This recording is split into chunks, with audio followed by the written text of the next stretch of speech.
you want to be a doctor or, you know, a physician's assistant, you probably got to go to a 4-year university. But there are a ton of jobs that are available that just take a literal, you know, 2-year certification. You guys can come out the bat making pretty good money. You know, being like an X-ray tech. This is a cardiac sonographer. 2 to 6 years, $78,000 a year. What did you learn? Blood is clear. Yes. Yes, sir. You don't die if you don't got blood cells. Yes, you will die if you don't have blood cells. Very good. That is a good observation. What makes your blood red? The red blood cells. Yeah. We are making a representation of blood, a slime. We have our red blood cells, which is represented by the red beads. We have white blood cells, which are represented by the white beads.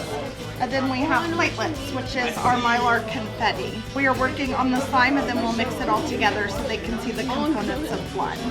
That is great. You guys got it. Tell me what the white blood cells do that we put in.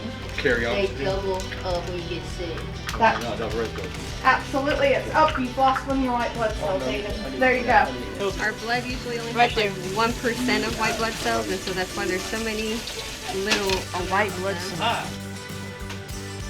Whenever you have a cut, like if you get a paper cut and it starts to clot, you know, White blood cells. and so we have something that will on the scab.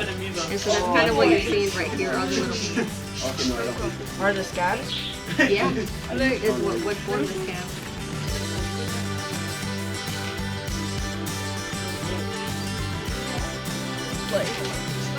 Prior to today, have you thought about a career in healthcare? You used to want to be a vet? Okay. Have you thought? You what? Yeah. A CNA? Yeah. Whether it's healthcare, manufacturing, whatever it is, just make sure you guys are trying to figure that out over these next 2 or 3 years of what y'all want to do. We kind of organized some of our careers by how long the training would take.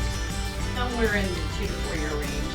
And then we talked about, you know, the jobs that take a master's or a PhD or an MD